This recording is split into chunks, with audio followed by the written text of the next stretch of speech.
8 बजे की 80 खबरों के बाद अब वक्त है आज की बड़ी खबरों की इनसाइड स्टोरी में पड़ताल का। पहली तहकीकात हम आपको दिखाएंगे मेवात हिंसा के सुलगते सवालों की। आखिर खट्टर सरकार का कहां पर फेल्योर सामने आया है, ये एक बड़ा सवाल बना हुआ है। दूसरी इनसाइड स्टोरी शरद पवार की मिस्ट्री की होगी, पवार की पहेली, इसे सुलझाने की कोशिश करेंगे।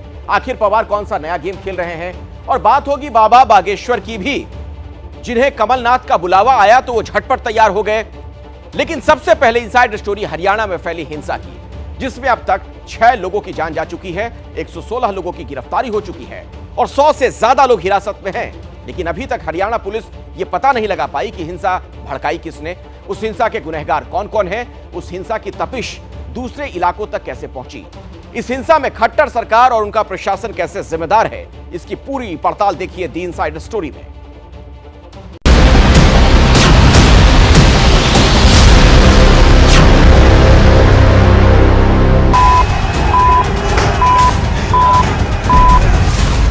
हरियाणा को हिंसा की आग में झोंकने का कौन जिम्मेदार? आखिर किसकी नाकामी से सुलगा मेवात? वक्त पर उपद्रव क्यों नहीं रोक पाई खट्टर सरकार? मेवात के ये ऐसे सुलगते सवाल हैं जिनकी आज हरियाणा की मनोहर लाल खट्टर सरकार के दामन तक पहुंच रही है। क्या नूह को दंगे में झोंकने से रोका जा सकता था? क्या नूह की आग को आसपास के जिलों में फैलने से रोका जा सकता था? आज उन चेहरों की पहचान करेंगे जिनके जिम्मे हिंसा को रोकना था। बताएंगे कि जब सड़कों पर अराजक भीड़ आगजनी कर रही थी, पत्थरबाजी कर रही थी, तोड़फोड़ कर रही थी, हथियार लहरा रही थी, तब ये अफसर, ये नेता क्या कर रहे थे? जलाभिषेक यात्रा के दौरान हुई हिंसा के बाद नूह में अब हालात सामान्य होते हुए नजर आ रहे हैं। इस वक्त हम नूह चौक पर ही मौजूद हैं और आप देख सकते हैं अभी भी प्रशासन की तरफ से जो पैरामिलिट्री फोर्स है उसकी तैनाती यहाँ पर की गई है। अभी भी आप देखिए सन्नाटा जरूर पसरा हुआ है, दुकानें बंद हैं, धारा 144 लगी हुई है, इंटरनेट सस्पेंड है, पैरामिलिट्री फोर्स की भी तैनाती है। लेकिन पहले उन चेहरों की पहचान कर लीजिए जो कानून व्यवस्था के लिए सीधे तौर पर जिम्मेदार हैं। मनोहर लाल खट्टर सीएम हरियाणा, अनिल विज गृह मंत्री Haryana, PK Agarwal DGP Haryana, Mamta Singh ADGP कानून व्यवस्था, M Ravi Kiran ADGP south range, Varun Singla SP Nuh, 6 DSP Nuh और आखिर में नूह के अलग अलग थानों के एसएचओ। इतना बड़ा सरकारी तामझाम, इतना बड़ा इंतजाम, लेकिन फिर भी हिंसा को रोक नहीं पाए, उपद्रवियों को कंट्रोल नहीं कर पाए।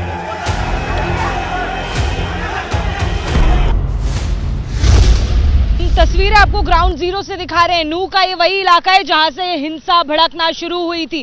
पीछे इसी प्रशासन की सख्ती के पीछे प्रमाण आपको नजर आएगा। ये हरियाणा पुलिस का है कि चौकी का एक बैरक है और वो पूरी तरीके से जला हुआ नजर आ रहा है। कुछ इसी तरीके से यहाँ पर हिंसा भड़की थी। नूह में हिंसा की जो आग सुलगी वो आसपास के कई इलाकों को झुलसा गई। रेवाड़ी से लेकर गुरुग्राम तक तबाही मचाती गई। दिन दहाड़े हिंसा का नंगा नाच होता रहा और खट्टर सरकार सोती रही। पुलिस वाले देखते रह गए। सारा सरकारी तंत्र मानो उपद्रवियों के आगे घुटने टेक गया। आदमी जिंदा मर जाए जब आए कोई एसपी। नूह में जिस दिन हिंसा भड़क उठी उस दिन नूह के एसपी छुट्टी पर थे। उनकी जगह तब पलवल के एसपी नरेंद्र बिजारनिया नूह के कार्यकारी एसपी के तौर पर काम कर रहे थे। कहीं एक पर्टिकुलर जगह इतनी बड़ी मात्रा में हिंसा हो जाएगी, उसका पूर्वानुमान लगाना हर किसी के लिए थोड़ा मुश्किल होता है। सीसीटीवी फुटेज के बेसिस पे हम आइडेंटिफाई करके जितने भी शामिल हैं बाई नेम, जिनके एफआईआर है उनके बाई नेम करी है और जिनके खिलाफ भी आइडेंटिफिकेशन वीडियो फुटेज के बेसिस पर है उनके बेसिस पे वीडियो के बेसिस पे कार्रवाई की जा रही है। कुल 41 एफआईआर दर्ज की गई हैं विभिन्न मामलों में और मुख्यतः 4 थानों के अंदर ये एफआईआर दर्ज हुई हैं और कुल अब तक 116 लोगों की प्रीमा फेसाई जो इन्वेस्टिगेशन हुई थी उसके ऊपर गिरफ्तारियां हुई हैं। 31 जुलाई को हिंसा की शुरुआत हुई नूह सिटी थाना क्षेत्र से। उसके बाद उस उपद्रव ने नूह सदर थाना क्षेत्र को भी अपनी चपेट में ले लिया। इन दोनों इलाकों में कानून व्यवस्था बनाए रखने की जिम्मेदारी दोनों थानों के एसएचओ पर की। इनमें एक है ओमवीर, एसएचओ सिटी थाना नूह, किशन कुमार, एसएचओ सदर थाना नूह। लेकिन ये दोनों थानेदार हालात संभाल नहीं पाए। साइबर क्राइम का थाना तक उपद्रव की चपेट में आ गया। अपनी नाकामी स्वीकार करने की बजाय अब हरियाणा सरकार के मुखिया मनोहर लाल खट्टर क्या कह रहे हैं, जरा वो सुन लीजिए। और आप ये मानिए, हर व्यक्ति की सुरक्षा न पुलिस कर सकती है, न आर्मी कर सकती है, न आप और हम कर सकते। सुरक्षा के लिए भी एक वातावरण बनाना पड़ता है। नूह जलता रहा, हिंसा फैलती रही और सीएम खट्टर साहब ने जिम्मेदारी लेने की बजाय हाथ खड़े कर दिए। अपनी जिम्मेदारी से पल्ला क्यों झाड़ रहे हैं खट्टर? क्या नूह हिंसा खट्टर सरकार की फेल्योर नहीं? हरियाणा की हिंसा भारतीय जनता पार्टी और जजप्पा के सरकार द्वारा मैन्युफैक्चर्ड हिंसा है। इसका बाकायदा इंटेलिजेंस इनपुट खट्टर सरकार के पास था, तो खट्टर सरकार ने कार्रवाई क्यों नहीं की? खट्टर साहब तो कल तक इस हिंसा के पीछे किसी बड़ी साजिश की ओर इशारा कर रहे थे, लेकिन खुद उन्हीं के डिप्टी सीएम दुष्यंत चौटाला और उनकी पार्टी के केंद्रीय मंत्री राव इंद्रजीत सिंह ने जो कहा, उससे खट्टर सरकार ही सवालों के घेरे में आ गई। ऐसा घटनाक्रम आज तक हरियाणा के इतिहास में नहीं। जिन लोगों ने भी इसको एग्रीगेट किया है, चाहे वो किसी पॉलिटिकल पार्टी से भी संबंधित हो, उन सब के खिलाफ सख्त से सख्त। कभी भी मेवात के अंदर इस तरह की हरकत नहीं देखी गई। जब से हमको आज़ादी मिली है, जब से पार्टीशन हुई है 47 के अंदर, उसके बाद पहली बार नूह के अंदर इस तरह के दंगे देखे गए हैं। एक दूसरे के गले के ऊपर जो ये अटैक होने लग रहे हैं, ये बड़े दुर्भाग्यपूर्ण है और पूरी तरह से हमारी सरकार इस चीज़ से अवगत है कि हमको कड़ी से कड़ी कार्रवाई करानी पड़ेगी ताकि इस तरह की हरकत आइंदा फिर ना हो। तो खट्टर कुछ और कह रहे हैं और उनके डिप्टी कुछ और, बीजेपी के सांसद कुछ और कह रहे हैं। जरा इन बयानों का विरोधाभास देखिए। सीएम खट्टर ने कहा नूह की हिंसा किसी बड़ी साजिश का नतीजा है, तो उनके गृह मंत्री अनिल विज बोले ये सब अकस्मात हुआ, किसी ने इंजीनियरिंग की है। डिप्टी सीएम दुष्यंत चौटाला कह रहे हैं यात्रा आयोजकों ने प्रशासन को पूरी जानकारी नहीं दी। तो केंद्रीय मंत्री राव इंद्रजीत सिंह कह रहे हैं धार्मिक यात्रा में लाठी डंडे तलवार लेकर क्यों निकले।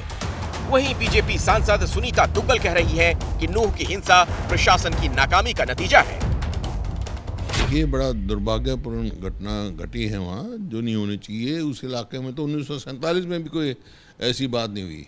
ये सरकार विफल सरकार है और ऐसा प्रतीत होता है हरियाणा में सरकार है ही नहीं। हर आदमी अपने को असुरक्षित महसूस कर रहा है हरियाणा में। नूह में ही अगर उपद्रव होने से थाम लिया जाता तो आज हरियाणा के दूसरे हिस्सों तक नहीं पहुंचती। ना नूह में कर्फ्यू की नौबत आती, ना ही हरियाणा के 8 शहरों में धारा 144 की नौबत आती। लेकिन आग नूह में लगी और उसने आसपास सभी को झुलसा दिया। गुरुग्राम में जो हिंसा हो रही है, ये जगह उसी बात की तस्दीक कर रही है। हालांकि अभी हालात सामान्य हैं, लेकिन जो बीती रात बादशाहपुर में जो आगजनी की खबरें आई थी, मैं वहीं पर खड़ा हूं। देखिए कैसे आगजनी की गई है। ये पूरा इलाका है। यहाँ पर देखिए फ्रिज जो है ये यहाँ पर टूटा पड़ा है और यहाँ आग लगा दी गई है। यहाँ से वहां तक आप देखेंगे, आपको सिर्फ आग के निशान दिखाई देंगे। अकेले नूह के 4 थानों में ही इस हिंसा को लेकर 41 एफआईआर दर्ज कराई गई। करीब 125 लोगों की गिरफ्तारी भी की गई। लेकिन अब तक पुलिस ये पता नहीं लगा पाई है कि साजिश का सूत्रधार कौन है। इसीलिए सीएम मनोहर लाल खट्टर और उनकी सरकार कटघरे में है। विपक्ष मणिपुर में हुई हिंसा के साथ ही नूह में हुई हिंसा को भी मुद्दा बना रहा है। विपक्षी पार्टियों का एक प्रतिनिधिमंडल मणिपुर हिंसा को लेकर आज राष्ट्रपति से मिला। इस मुलाकात के बाद विपक्षी एकजुटता को लेकर एक नई पहेली सामने आ गई। जब विपक्षी नेता राष्ट्रपति से मुलाकात के बाद प्रेस कॉन्फ्रेंस कर रहे थे तो विपक्ष के एक दिग्गज नेता सीन से गायब थे। तो क्या धूमधाम के साथ इंडिया नाम के जिस गठबंधन को लॉन्च किया गया था, चुनाव से पहले ही उसकी हवा निकलने लगी है?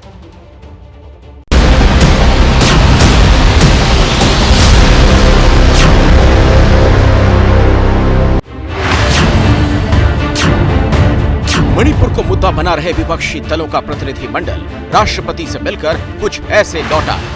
प्रतिनिधिमंडल में मल्लिकार्जुन खड़गे थे, अधीर रंजन चौधरी थे, अरविंद सावंत थे, कनिमोई थी, सुष्मिता देव थी, बहुआ माजी थी, ललन सिंह थे, राम गोपाल यादव थे, मनोज झा थे, संजय सिंह थे, संजय राउत थे। लेकिन विपक्ष का बड़ा चेहरा गायब था। विपक्ष के इस बड़े चेहरे का इंतजार मल्लिकार्जुन खड़गे को भी था। देखिए, माइक सामने है, लेकिन खड़गे साहब इधर उधर देख रहे हैं। खड़गे जेब में हाथ डाले खड़े हैं, कभी कागज देखते हैं। उम्मीद थी शायद विपक्ष का बड़ा चेहरा विपक्ष की इस बड़ी बैठक की प्रेस कॉन्फ्रेंस में पहुंच जाए। जब उम्मीद टूट गई, तब खड़गे ने मीडिया के सामने अपनी बात रखी। हमने मेमोरेंडम में उनको पेश किया और किस ढंग से अब तक वहां पर घटनाएं घट रही है, खासकर महिलाओं के ऊपर अत्याचार। ये जो आपका मेमोरेंडम है, मैं इसके बारे में सोचूंगी, ऐसा उन्होंने आश्वासन दिया। तो सवाल ये, प्रेस कॉन्फ्रेंस से पहले खड़गे किसका इंतजार कर रहे थे? वो कौन था जिसके लिए खड़गे इंतजार कर रहे थे? आखिर प्रेस कॉन्फ्रेंस में किस दिग्गज की गैर मौजूदगी ने विपक्षी खेमे में खलबली मचा दी? इन सवालों का जवाब जानने के लिए समय को थोड़ा रिवर्स अंदाज में मोड़ना होगा। ये तस्वीर राष्ट्रपति से विपक्षी नेताओं की मुलाकात की है। इस मुलाकात के वक्त मल्लिकार्जुन खड़गे, शरद पवार, फारूक अब्दुल्ला, अरविंद सावंत, संजय सिंह जैसे तमाम दिग्गज राष्ट्रपति भवन में मौजूद थे। लेकिन चंद मिनट के बाद राष्ट्रपति भवन के बाहर की तस्वीर देखिए। इन दो तस्वीरों में एक ऐसा चेहरा मिसिंग है। वो चेहरा है शरद पवार का। राष्ट्रपति भवन जाने वाले विपक्षी दलों के प्रतिनिधि मंडल में शरद पवार शामिल थे, लेकिन विपक्ष की प्रेस कॉन्फ्रेंस से पवार गायब थे। क्या शरद पवार ने विपक्ष की प्रेस कॉन्फ्रेंस से जानबूझकर दूरी बना ली थी? क्या शरद पवार मोदी सरकार के खिलाफ बोलने से बचना चाहते थे? राजनीतिक गलियारों में इन सवालों पर चर्चा है। चर्चा इसलिए भी है कि आज दिल्ली में दिखे पवार 24 घंटे पहले पुणे में थे। आज विपक्षी खेमे में दिखे पवार एक दिन पहले पवार पुणे में प्रधानमंत्री मोदी को सम्मानित कर रहे थे। इस कार्यक्रम में पवार के शामिल होने पर विपक्षी खेमे में नाराजगी भी थी। लेकिन गैर राजनीतिक कार्यक्रम का हवाला देकर शरद पवार प्रधानमंत्री नरेंद्र मोदी का सम्मान करने पहुंचे थे। अब सवाल ये कि आखिर राजनीतिक कार्यक्रम यानी विपक्ष की प्रेस कॉन्फ्रेंस से पवार क्यों दूर रहे? प्रधानमंत्री मोदी के साथ दिखने वाले पवार विपक्षी नेताओं से क्यों दूरी बना रहे हैं? क्या मणिपुर पर पवार विपक्ष से अलग लाइन लेने की तैयारी में है? ये सवाल इसलिए क्योंकि इससे पहले भी पवार विपक्ष से अलग सुर अख्तियार कर चुके हैं। विपक्ष अडानी के मुद्दे पर जेपीसी की मांग कर रहा था, तब शरद पवार ने जेपीसी की मांग को बेकार बताया था। पीएम की डिग्री पर उठते सवालों के बीच पवार ने कहा था कि डिग्री कोई मुद्दा नहीं। अक्टूबर 2018 में शरद पवार ने कहा था कि राफेल विमान खरीद में प्रधानमंत्री नरेंद्र मोदी की मंशा पर लोगों को कोई शक नहीं है। पवार फिलहाल विपक्षी गठबंधन के साथ नजर आ रहे हैं, लेकिन बीजेपी के साथ लव और हेट वाली उनकी स्टोरी पुरानी है। अजीत पवार, उनके जो भतीजे हैं, फिलहाल बीजेपी सरकार के साथ डिप्टी सीएम हैं। वहीं 2014 में महाराष्ट्र में एनसीपी ने बीजेपी सरकार को बाहर से समर्थन देने का ऐलान किया था। मार्च 2023 में एनसीपी के 7 विधायकों ने नागालैंड में बीजेपी गठबंधन को समर्थन देने की घोषणा की थी। ये सब कुछ शरद पवार की सहमति से हुआ था। इसीलिए आज विपक्षी खेमे में सवाल है कि आखिर शरद पवार की पहेली क्या है? तो पवार की पहेली है क्या, ये चंद दिनों में पता चल जाएगा। लेकिन एक पहेली बाबा बागेश्वर भी बनते जा रहे हैं। अब तक तो उन पर बीजेपी के साथ साठगांठ के आरोप लगते रहे, लेकिन मध्य प्रदेश में कहानी बिल्कुल उलट नजर आ रही है। मध्य प्रदेश के छिंदवाड़ा में बाबा बागेश्वर की रामकथा की भव्य तैयारी हो रही है। और जानते हैं आप, सूबे के पूर्व सीएम और प्रदेश कांग्रेस के अध्यक्ष कमलनाथ की पहल पर धीरेन्द्र शास्त्री छिंदवाड़ा में रामकथा करने वाले हैं। तो जाहिर है इस रामकथा में राजनीति के सूत्र भी तलाशे जाएंगे।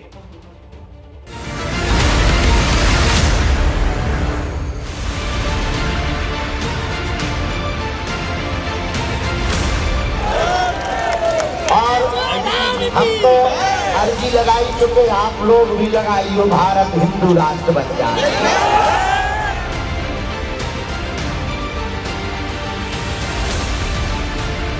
जय श्री राम।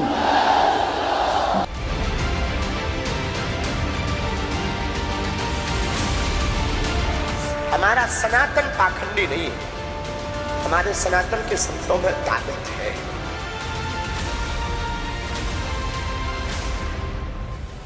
मंच सज गया है।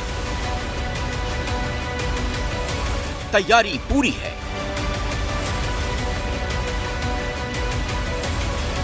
बाबा बागेश्वर फिर भक्तों को रामकथा सुनाएंगे।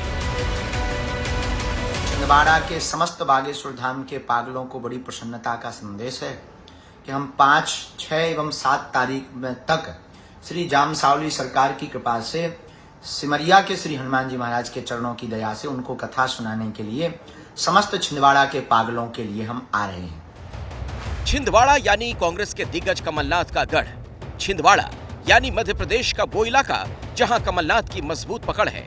इसी छिंदवाड़ा के भक्तों को अरसे से बाबा बागेश्वर का इंतजार था। आप आइए, आपका स्वागत है।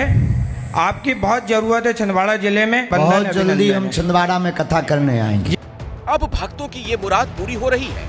कमलनाथ के बुलावे पर बाबा बागेश्वर छिंदवाड़ा आ रहे हैं।